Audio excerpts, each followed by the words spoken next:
चुनाव में पांचवें चरण के लिए 12 जिलों की जिन 61 विधानसभा सीटों पर वोटिंग होनी है, आइए आपको वो बताते हैं कि क्या रहा इस चरण का चुनावी इतिहास और इसके साथ ही पांचवें चरण में किन राजनीतिक दलों की प्रतिष्ठा दांव पर लगी है।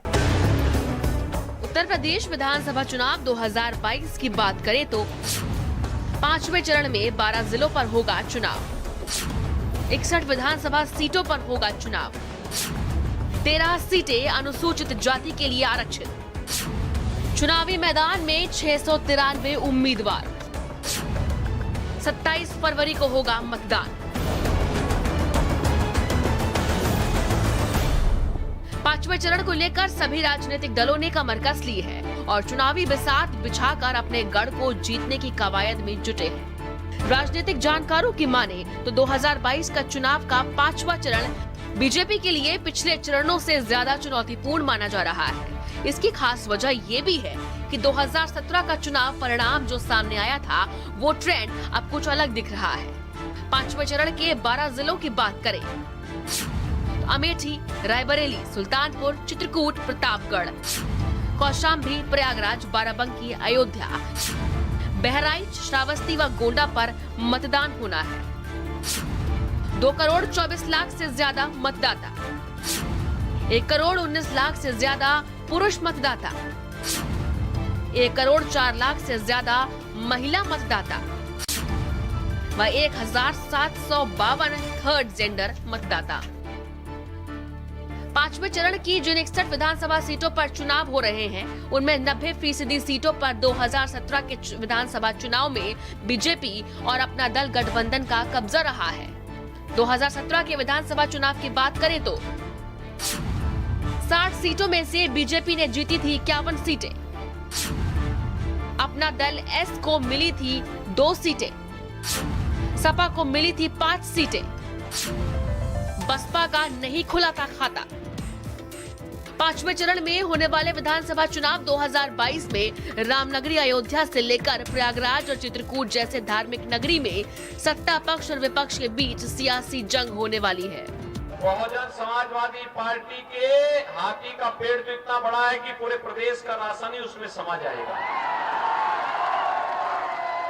गरीब बेचारा देखता रह जाता था, लेकिन अब तो डबल इंजन की सरकार है।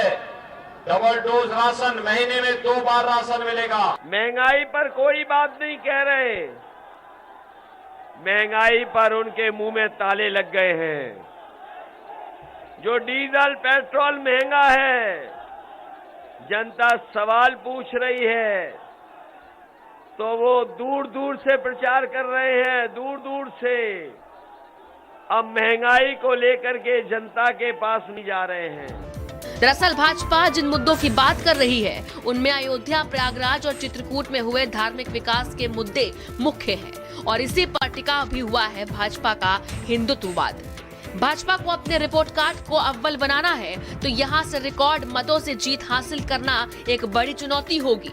तो सपा गठबंधन के लिए भी चुनौतियां कम नहीं है।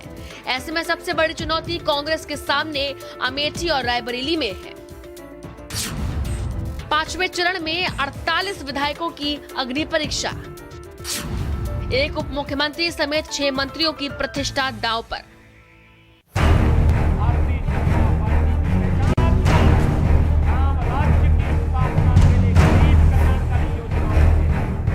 योगी सरकार में उप मुख्यमंत्री केशव प्रसाद मौर्य सराथू सीट से चुनाव लड़ रहे हैं। कैबिनेट मंत्री राजेंद्र प्रताप सिंह उर्फ मोती सिंह पट्टी से चुनाव लड़ रहे हैं। कैबिनेट मंत्री सिद्धार्थनाथ सिंह इलाहाबाद पश्चिम से प्रत्याशी हैं। नागरिक उड्डयन मंत्री नंदगोपाल नंदी इलाहाबाद दक्षिण, समाज कल्याण मंत्री रमापति शास्त्री मनकापुर सुरक्षित सीट और राज्य मंत्री चंद्रिका प्रसाद उपाध्याय चित्रकूट सदर से चुनाव लड़ रहे हैं। पिछली बार 2 निर्दलीय विधायक इस बार राजनीतिक दल से चुनाव लड़ रहे हैं। ये है कुंडा से विधायक रघुराज प्रताप सिंह उर्फ राजा भैया और बगल की बाबागंज सुरक्षित सीट से विनोद सरोज।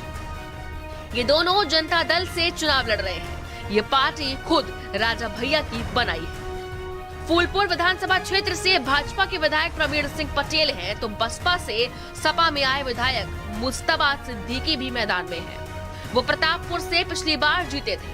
बहराइच सदर से भाजपा विधायक अनुपमा जायसवाल और सपा विधायक यासर शाह मैदान में आमने सामने हैं। ये दोनों मंत्री भी रह चुके हैं।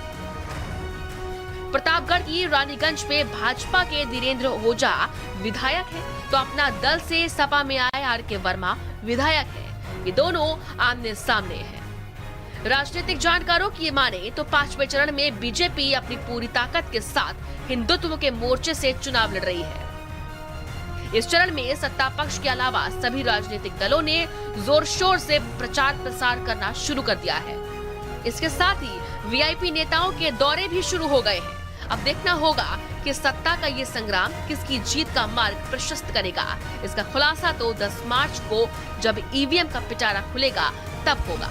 फिलहाल सभी राजनीतिक दलों ने 5वें चरण में जीत के लिए दमखम लगाना शुरू कर दिया है। स्पेशल रिपोर्ट, भारत समाचार।